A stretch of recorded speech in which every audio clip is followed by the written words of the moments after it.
We're up to chapter 25 then, a competitive examination. When the king traveled for change of air, or made a progress, or visited a distant noble whom he wished to bankrupt with the cost of his keep, part of the administration moved along with him. It was a fashion of the time. The commission charged with the examination of candidates for posts in the army came with the king to the valley, whereas they could have transacted their business just as well at home. And although this expedition was strictly a holiday excursion for the king, he kept some of his business functions going just the same. He touched for the evil as usual. He held court in the gate at sunrise and tried cases, for he was himself Chief Justice of the King's Bench. He shone very well in this latter office. He was a wise and humane judge, and he clearly did his honest best and fairest according to his lights. That is a large reservation. His lights, I mean his rearing, often colored his decisions. Whenever there was a dispute between a noble or gentleman and a person of lower degree, the king's leanings and sympathies were for the former class always, whether he suspected it or not. It was impossible that this should be otherwise. The blunting effects of slavery upon the slaveholder's moral perceptions are known and conceded the world over, and a privileged class, an aristocracy, is but a band of slaveholders under another name. This has a harsh sound, and yet should not be offensive to any, even to the noble himself, unless the fact itself be an offense, for the statement simply formulates a fact. The repulsive feature of slavery is the thing, not its name. One needs but to hear an aristocrat speak of the classes that are below him to recognize, and in but indifferently modified measure, the very air and tone of the actual slaveholder. And behind these are the slaveholder's spirit, the slaveholder's blunted feeling. They are the result of the same cause in both cases, the possessor's old and inbred custom of regarding himself as a superior being. The king's judgments were wrought frequent injustices, but it was merely the fault of his training, his natural and unalterable sympathies. He was as unfitted for a judgeship as would be the average mother for the position of milk distributor to starving children in famine time. Her own children would fare a shade better than the rest. One very curious case came before the king. A young girl, an orphan, who had a considerable estate, married a fine young fellow who had nothing. The girl's property was within a seignory of the church. The bishop of the diocese, an arrogant scion of the great nobility, claimed the girl's estate on the ground that she had married privately, and thus had cheated the church out of one of its rights as lord of the seigneury, the one heretofore referred to as le droit des seigneurs. The penalty of refusal or avoidance was confiscated. The girl's defense was that the lordship of the seigneury was vested in the bishop, and the particular right here involved was not transferable, but must be exercised by the lord himself or stand vacated, and that an older law of the church itself strictly barred the bishop from exercising it. It was a very odd case indeed. It reminded me of something I had read in my youth about the ingenious way in which the aldermen of London raised the money that built the Mansion House. A person who had not taken the sacrament, according to the Anglican rite, could not stand as a candidate for sheriff of London. Thus dissenters were ineligible. They could not run if asked, and they could not serve if elected. The aldermen, who, without any question, where Yankees in disguise hit upon this neat device. They passed a bylaw imposing a fine of £400 upon anyone who should refuse to be a candidate for sheriff, and a fine of £600 upon any person who, after being elected sheriff, refused to serve. They then went to work and elected a lot of dissenters, one after another, and kept it up until they had collected £15,000 in fines. And there stands the stately mansion house to this day, to keep the blushing citizen in mind of a long past and lamented day when a band of Yankees slipped into London and played games of that sort that has given their race a unique and shady reputation among all the truly good and holy peoples that be in the earth. The girl's case seemed strong to me. The bishop's case was just as strong. I did not see how the king was going to get out of this hole. But he got out. I append his decision.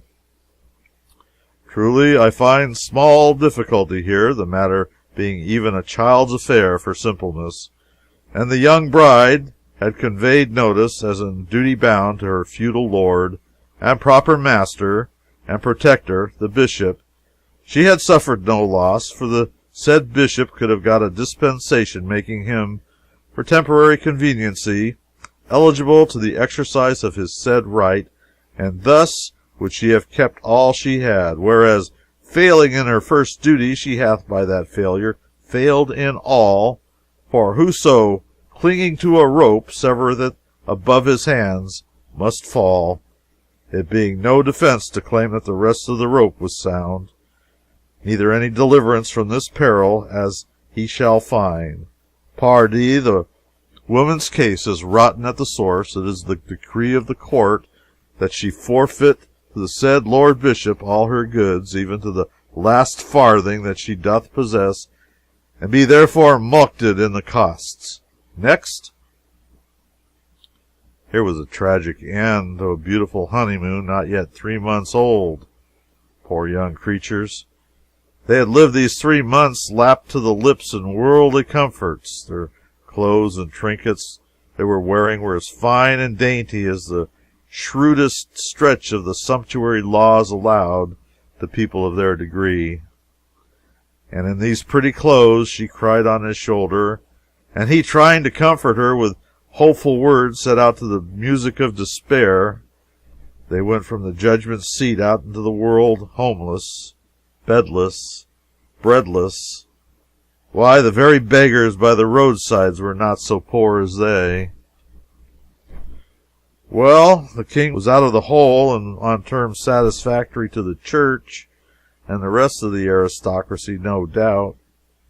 Men write many fine and plausible arguments in support of monarchy, but the fact remains that where every man in a state has a vote, brutal laws are impossible. Arthur's people were, of course, poor material for a republic, because they had been debased so long by monarchy, and yet even they would have been intelligent enough to make short work of that law which the king had just been administering, if it had been submitted to their full and free vote.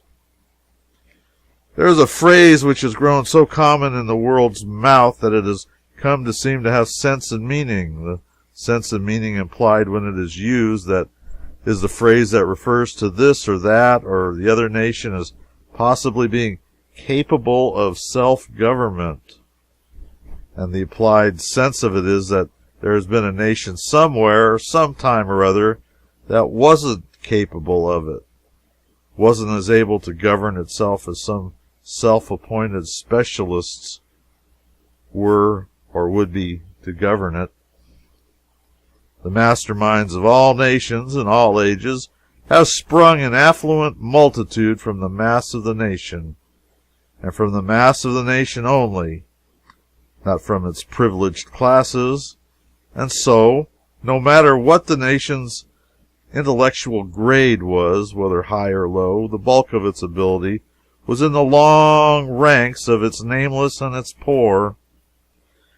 and so it never saw the day that not the material in abundance whereby to govern itself, which is to assert an always self-proven fact that even the best governed and the most free and most enlightened monarchy is still behind the best condition attainable by its people, and that the same is true of kindred governments of lower grades, all the way down to the lowest. King Arthur had hurried up the army business altogether beyond my calculations, and I had not supposed he would move in that matter while I was away, and so I had not mapped out a scheme for determining the merits of officers. I had only remarked that it would be wise to submit every candidate to a sharp and searching examination, and privately I meant to put together a list of military qualifications that nobody could answer to but my West Pointers. That ought to have been attended to before I left, for the king was so taken with the idea of a standing army that he couldn't wait, but must get about it at once, and to get up as good a scheme of examination as he could invent out of his own head. I was impatient to see what this was, and to show, too, how much more admirable was the one which I should display to the examining board. I intimated this gently to the king, and it fired his curiosity. When the board was assembled, I followed him in, and behind us came the candidates. One of these candidates was a bright young West Pointer of mine, and with him were a couple of my West Point professors. When I saw the board, I did not know whether to cry or to laugh. The head of it was the officer known to later centuries as Norrie King-at-Arms. The two other members were chiefs of bureaus in his department, and all three were priests, of course. All officials who had to know how to read and write were priests. My candidate was called first out of courtesy to me, and the head of the board opened on him with official solemnity. Name? Malise, son of Webster. Webster. My memory faileth to recall the name. Condition? Weaver. God keep us. The king was staggered from his summit to his foundations. One clerk fainted, and the others came near it. The chairman pulled himself together and said indignantly, "It is sufficient. Get you hence." But I appealed to the king. I begged that my candidate might be examined. The king was willing, but the board, who were all of well-born folk, implored the king to spare them the indignity of examining the weaver's son.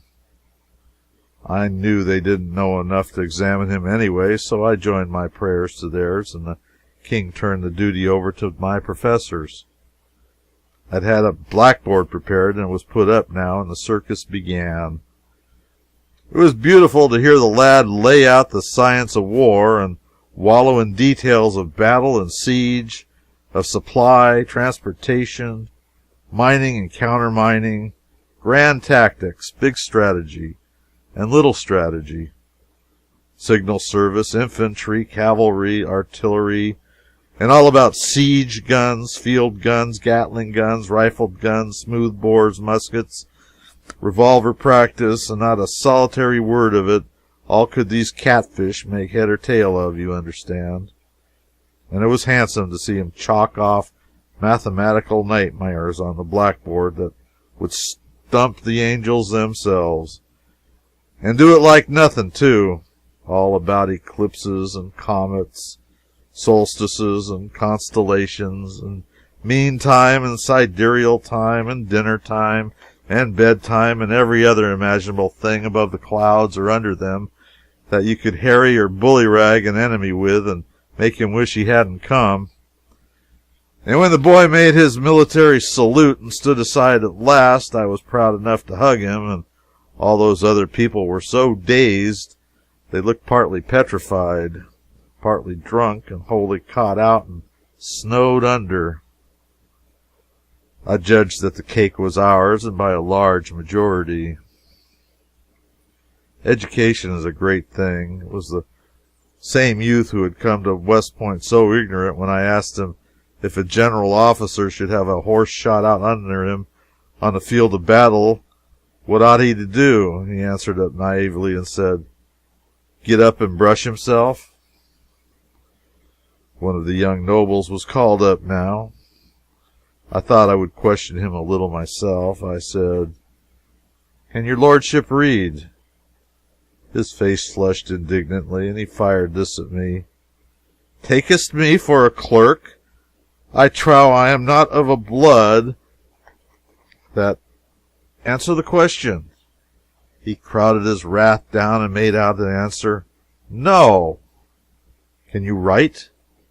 He wanted to resent this too, but I said, "You will confine yourself to the questions and make no comments. You are not here to air your blood or your graces, and nothing of the sort will be permitted. Can you write?" "No." "You know the multiplication table?" "I wit not what you refer to." "How much is 9 times 6? "It is a mystery that is hidden from me by reason that the emergency requiring the fathoming up hath not in my life days occurred. And so, not having no need to know this thing, I abide barren of the knowledge. If A trade a barrel of onions to B worth 2 pence the bushel, in exchange for a sheep worth 4 pence and a dog worth a penny, and C kill the dog before delivery because, bitten by the same, he mistook him for D, what sum is still due to A from B? And which party pays for the dog, C or D, and who gets the money? If A is the penny sufficient, or he may claim consequential damages in the form of additional money to represent the possible profit which might have inured from the dog, and classifiable as earned increment, that is to say, usufruct. Verily, in the all-wise and unknowable providence of God, who moveth in mysterious ways, his wonders to perform, have I never heard the fellow to this question for confusion of the mind and congestion of ducts of thought. Wherefore I beseech you to let the dog and the onions and these people of the strange and godless names work out their several salvations from their piteous and wonderful difficulties without help of mine. For indeed their trouble is sufficient as it is, whereas, and I tried to help, I should but damage their cause the more, and yet mayhap not live myself to see the desolation wrought. What do you know of the laws of attraction and gravitation? If there be such, mayhap his grace the king did promulgate them, whilst I lay sick about the beginning of the year, and thereby failed to hear his proclamation. What do you know of the science of optics? I know of governors of places, and seneschals of castles, and sheriffs of counties, and many like small offices and titles of honor, but him you call the science of optics I have not heard of before. Peradventure it is a new dignity. Yes, in this country. Try to conceive of this mollusk gravely applying for an official position of any kind under the sun. Why, he had all the earmarks of a typewriter copyist, if you leave out the disposition to contribute uninvited emendations of your grammar and punctuation. It was unaccountable that he didn't attempt a little help of that sort out of his majestic supply of incapacity for the job. But that didn't prove that he had material in him for the disposition. It only proved that he wasn't a typewriter copyist yet. After nagging him a little more, I let the professors loose on him, and they turned him inside out on the line of scientific war, and found him empty, of course. He knew somewhat about the warfare of the time, bushwhacking around for ogres, and bullfights in the tournament ring, and such things, but Otherwise, he was empty and useless. Then we took the other young noble in hand, and he was the first one's twin for ignorance and incapacity. I delivered them into the hands of the chairman of the board with a comfortable consciousness that their cake was dough. They were examined in the previous order of precedence. Name, so it please you, Pertipole, son of Sir Pertipole, Baron of Barley Mash. Grandfather, also Sir Pertipole, Baron of Barley Mash. Great-grandfather, the same name and title. Great-great-grandfather, we had none, worshipful sir, the line failing before it had reached so far back. It mattereth not. It is good 4 generations, and fulfilleth the requirements of the rule. Fulfills what rule? I asked. The rule requiring 4 generations of nobility, or else the candidate is not eligible. A man not eligible for lieutenancy in the army unless he can prove 4 generations of noble descent? Even so, neither lieutenant nor any other officer may be commissioned without that qualification. Oh, come, this is an astonishing thing. What good is such a qualification as that?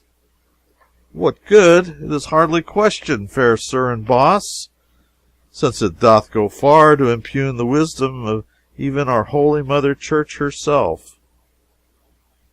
As how? For that she hath established the selfsame rule regarding saints. By her law none may be canonized until he hath lain dead 4 generations.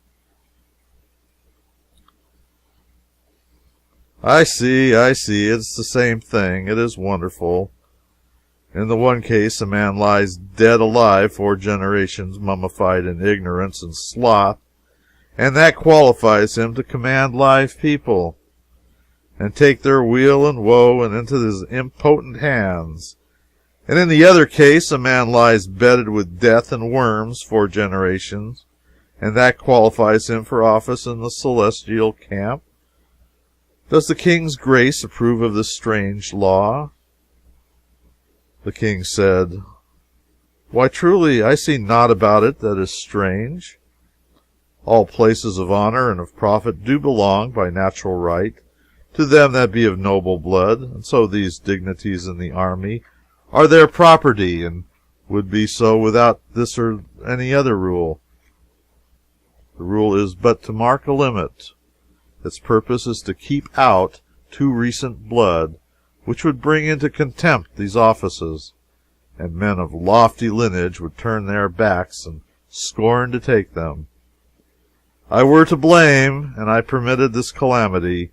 You can permit it, and you are minded to do so, for you have delegated authority, but that the king should do it were a most strange madness, and not comprehensible to any. I yield. Proceed, Sir Chief of the Herald's College. The chairman resumed as follows. By what illustrious achievement for the honor of the throne and state did the founder of your great line lift himself to the sacred dignity of the British nobility? He built a brewery. Sire, the board finds this candidate perfect in all the requirements and qualifications for military command, and doth hold his case open for decision after due examination of his competitor. The competitor came forward and proved exactly 4 generations of nobility himself, so there was a tie in military qualifications that far. He stood aside a moment, and Sir Pertipole was questioned further. Of what condition was the wife of the founder of your line? She came of the highest landed gentry, yet she was not noble. She was gracious and pure and charitable, of a blameless life and character, insomuch that in these regards was she peer of the best lady in the land. That will do. Stand down. He called up the competing lordling and again asked, What was the rank and condition of great-grandmother who conferred British nobility upon your great house. She was a king's leman, and did climb to that splendid eminence by her own unholpen merit from the sewer wherein she was born. Ah, this indeed is true nobility. This is the right and perfect intermixture. The lieutenancy is yours, fair lord. Hold it not in contempt, for it is a humble step which will lead to grandeurs more worthy of the splendor of an origin like to thine. I was down in the bottomless pit of humiliation. I had promised myself an easy and zenith-scoring triumph, and this was the outcome. I was almost ashamed to look at my poor, disappointed candidate in the face. I told him to go home and be patient. This wasn't the end.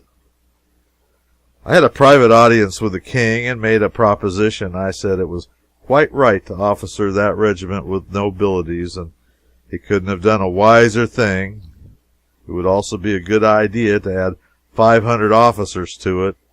In fact, add as many officers as there were nobles and relatives of nobles in the country, even if there should finally be 5 times as many officers as privates in it, and thus make it the crack regiment, the envied regiment, the king's own regiment, and entitled to fight on its own hook and in its own way, and go whither it would and come when it pleased, and in time of war, and be utterly swell and independent.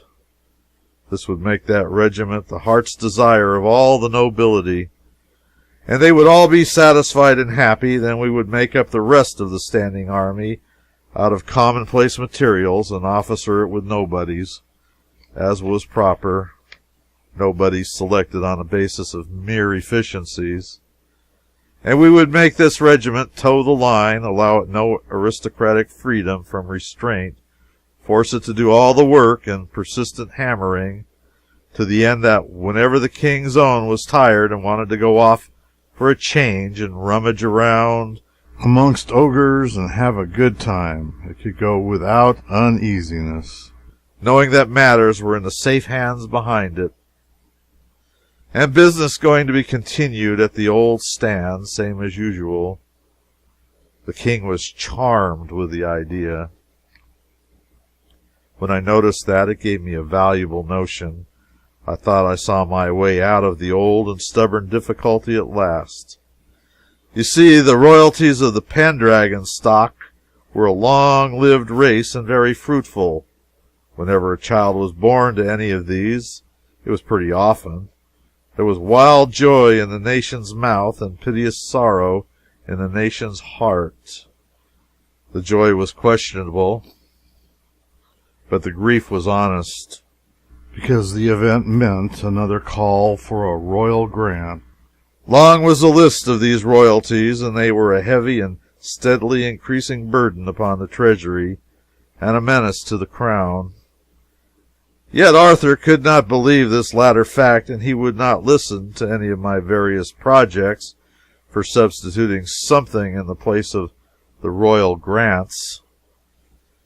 If I could have persuaded him to now and then provide a support for one of these outlying scions from his own pocket, I could have made a grand to-do over it and would have had good effect within the nation. But no, he wouldn't hear of such a thing. He had something like a religious passion for royal grant, and he seemed to look upon it as a sort of sacred swag, and one could not irritate him in any way so quickly and so surely as by an attack upon that venerable institution. If I ventured to cautiously hint that there was not another respectable family in England that would humble itself to hold out the hat, however, that is as far as I ever got, and he always cut me short there, and peremptorily too. But I believed I saw my chance at last. I would form this crack regiment out of officers alone, not a single private. Half of it could consist of nobles, who should fill all the places up to major general, and serve gratis and pay their own expenses. and they would be glad to do this when they should learn that the rest of the regiment would consist exclusively of princes of the blood. These princes of the blood should range in rank from lieutenant general up to field marshal, and be gorgeously salaried and equipped and fed by the state. Moreover, and this was the master stroke, it should be decreed that these princely grandees should be always addressed by the stunningly gaudy and awe-compelling title which I should presently invent, and they only in all England should be so addressed. Finally, all princes of the blood should have free choice, join that regiment, get that great title, and renounce the royal grant, or stay out and receive a grant. Neatest touch of all, unborn but eminent princes of the blood could be born into the regiment, and start fair, with good wages and a permanent situation, upon due notice from the parents. So all the boys would join, I was sure of that. So all existing grants would be relinquished, and that the newly born would always join was equally certain. Within 60 days, that quaint and bizarre anomaly, the royal grant, would cease to be a living fact and take its place among the curiosities of the past.